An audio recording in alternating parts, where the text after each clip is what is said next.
নমস্কার বন্ধুরা, এসপি মন্ডল কিচেনের পক্ষ থেকে তোমাদের সবাইকে অনেক অনেক শুভেচ্ছা। প্রতিদিনের মতো আমি আজকে আরেকটি রেসিপি নিয়ে হাজির হয়েছি। আর এই রেসিপিটি কিন্তু খুবই সুস্বাদু। তোমাদের ঘরে যদি মাছ মাংস না থাকে তাহলে এই রেসিপিটি কিন্তু করে নিতে পারো, খেতে কিন্তু খুবই ভালো লাগবে। আর রেসিপিটি হবে কিন্তু সয়াবিনের একটা রেসিপি। আর হাতে দেখো সয়াবিন নিয়ে নিয়েছি। আর এই রেসিপিটি দেখার জন্য প্রথম থেকে শেষ পর্যন্ত আমার সাথে থেকো। তো চলো তাহলে শুরু করা যাক। সয়াবিনের এই রেসিপিটি করতে হলে সয়াবিনটা কিন্তু খুব ভালো করে সিদ্ধ করে নিতে হবে। আর এই সয়াবিনটা সিদ্ধ করার জন্য আমি উনানটা ধরিয়ে একটা কড়াই বসিয়ে দিয়েছিলাম। এবার কড়াইতে জল দিয়ে দেব। জলটা কিন্তু বুঝে দিতে হবে যে কতটুকু সয়াবিন রয়েছে, তো কতটা জল লাগতে পারে সেরকম বুঝেই কিন্তু দিতে হবে একটু। তো আমি জলটা দিয়ে দিয়েছি।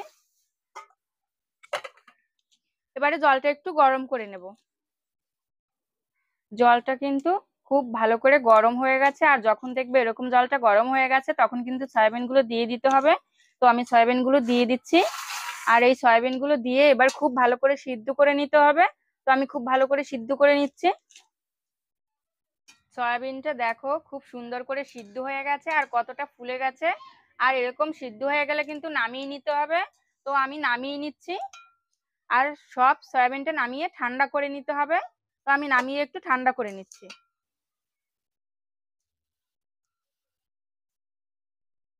সয়াবিন গুলো কিন্তু এখন ঠান্ডা হয়ে গেছে। আর যখন ঠান্ডা হয়ে যাবে তখন সয়াবিনের ভিতরে যে বাকি জলটা রয়েছে ওই জলটা কিন্তু চিপড়ে চিপড়ে ফেলে দিতে হবে। তো আমি অল্প অল্প সয়াবিন নিয়ে এইভাবে জলটা চিপড়ে চিপড়ে ফেলে দিচ্ছি। তো সবটা সয়াবিন আমি এইভাবে চিপড়ে জলটা ফেলে দিচ্ছি। সয়াবিনের গায়ে যে বাকি জলটা ছিল সব জলটা কিন্তু আমি চিপড়ে ফেলে দিয়েছি। আর এখানে একটা মিক্সচার নিয়ে নিয়েছি। সয়াবিনটা কিন্তু এবারে মিক্সি করে নেব। আর এখানে কিন্তু বেশি মিহি আমি করব না। মাংসের কিমাটা যেভাবে তৈরি হয় ঠিক ওরকম ভাবেই মিক্সি করে নেব। আর এখানে যে মশলাটা আমি করব সেই মশলার ভিতর রয়েছে দেখো পেঁয়াজ কুচি, কাঁচা লঙ্কা, আদা কুচি, রসুন, এর একটা পেস্ট করে নেব একসাথে। তাহলে চলো আমি এইগুলো পেস্টটা করে নিই।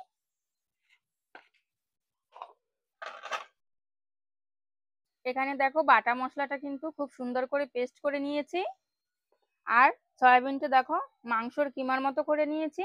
এবার এটা মাখাতে হবে। আর এটা মাখানোর জন্য যে মশলাগুলো ব্যবহার করব সেগুলো হচ্ছে পেঁয়াজ কুচি। দেখো পেঁয়াজ কুচিগুলো কিন্তু ছোট ছোট করে কেটে নিয়েছি। তো পেঁয়াজ কুচি আমি দিয়ে দিচ্ছি। আর এখানে রয়েছে স্বাদ মতো নুন, গোলমরিচ গুঁড়ো, হলুদ গুঁড়ো, কাশ্মীরি লঙ্কার গুঁড়ো, এটা কালারের জন্য, তোমরা চাইলে নাও দিতে পারো। আর এখানে রয়েছে বাইন্ডিং এর জন্য বেসন, এটা আমি দিয়ে দিচ্ছি। আর এই বেসনটা দিয়ে এবার আমি খুব ভালো করে মেখে নেব। এরকম খুব ভালো করে মেখে নিতে হবে যাতে মশলাটা সব জায়গায় খুব ভালো করে মিশে যায়। সয়াবিন গুলো দেখো আমি কিন্তু খুব সুন্দর করে মেখে নিয়েছি। আর এভাবে কিন্তু মেখে নিতে হবে। আর এখন আমি হাতের সাহায্যে এইভাবে লম্বা লম্বা শেপ করে নেব। এইভাবে আস্তে আস্তে করে শেপটা করে নিতে হবে। তো দেখো আমার একটা শেপ কিন্তু প্রায় হয়ে গেছে। দেখো একটা শেপ করে নিয়েছি। এভাবে আমি বাকিগুলোও করে নিচ্ছি ঠিক একইভাবে।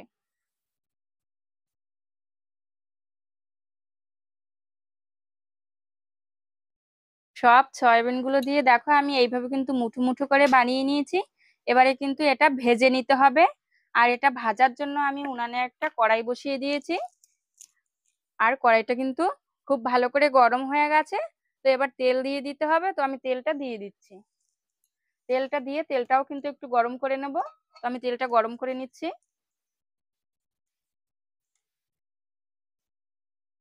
তেলটা যখন খুব ভালো করে গরম হয়ে যাবে তখন এই সয়াবিনের মুঠোগুলো দিয়ে খুব ভালো করে ভেজে নিতে হবে। তো আমি এই সয়াবিনের মুঠো দিয়ে দিচ্ছি।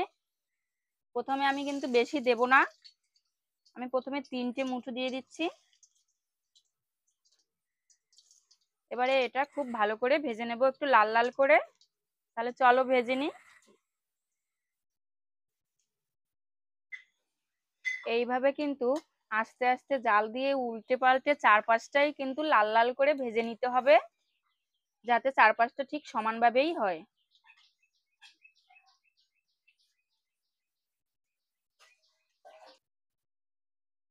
সয়াবিনের মুঠোগুলো চারপাশটাই দেখো আমি খুব সুন্দর করে লাল লাল করে ভেজে নিয়েছি। আর এভাবেই ভেজে নিতে হবে।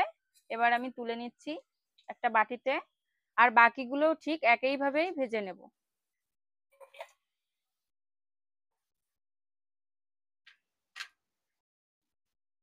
সয়াবিনের যে মুঠোগুলো আমি করেছিলাম সব মুঠোগুলো দেখো একইভাবে ভেজে নিয়েছি।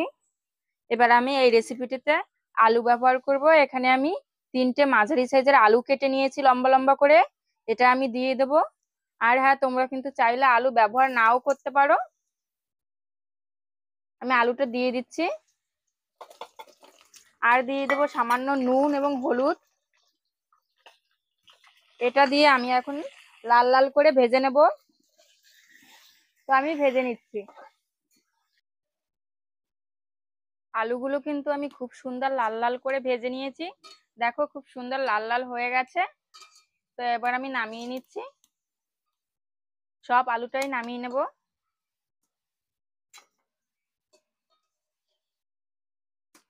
আলু ভাজার এই তেলে এবার আমি দিয়ে দেবো কয়েকটা গোটা জিরে। জিরেটা দিয়ে একটু লাল লাল করে ভাজবো।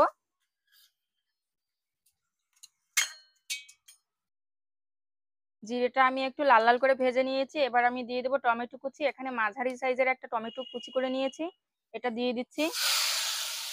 এটা দিয়ে আমি খুব ভালো করে ভেজে নেব যতক্ষণ পর্যন্ত না গলবে। তাহলে চলো ভেজে নিচ্ছি।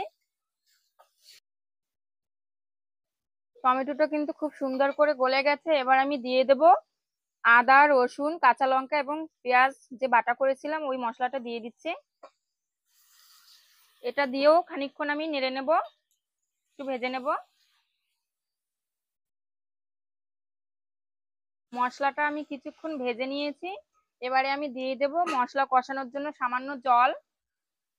আর এই জলটা দেওয়ার পর আমি এখন ব্যবহার করব কিছু ড্রাই মশলা। যেমন এখানে রয়েছে স্বাদ মতো নুন, হলুদ গুঁড়ো, ধনে গুঁড়ো, জিরে গুঁড়ো, শুকনো লঙ্কার গুঁড়ো, আর রয়েছে কাশ্মীরি লঙ্কার গুঁড়ো কালারের জন্য। তো আমি এটা দিয়ে দিচ্ছি। এটা দিয়ে আবার আমি খুব ভালো করে কষিয়ে নেব। মশলার গা থেকে দেখো তেলটা কিন্তু খুব সুন্দরভাবে ছেড়ে গেছে। এবার আমি দিয়ে দেব ভেজে রাখা আলু। আর এই আলুটা দিয়েও কিন্তু একটু কষিয়ে নিতে হবে।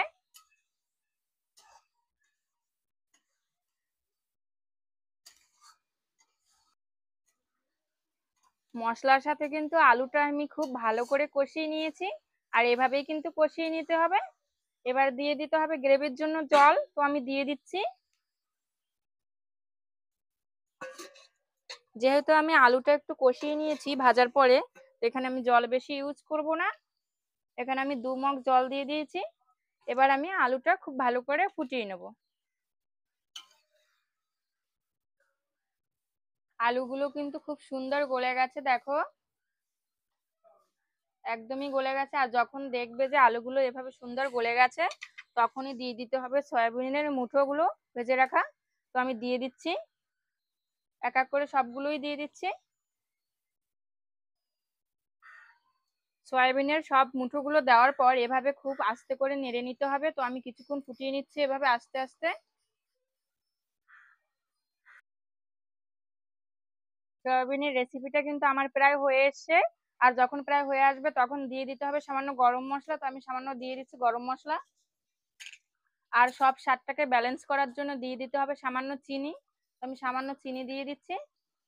এবারে আবার হালকা করে নেড়ে নেব।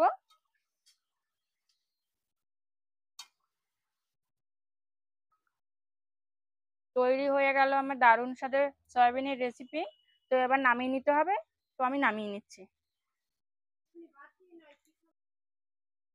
তৈরি হয়ে গেল আমার দারুণ স্বাদের সয়াবিনের রেসিপি। এই রেসিপিটি যদি তোমাদের ভালো লেগে থাকে তাহলে লাইক, কমেন্ট এবং শেয়ার করবে। আর পরবর্তী ভিডিওটি পাওয়ার জন্য চ্যানেলটি সাবস্ক্রাইব করে বেল আইকনটি অল করে রাখবে। তো সবাই ভালো থাকবে, সুস্থ থাকবে।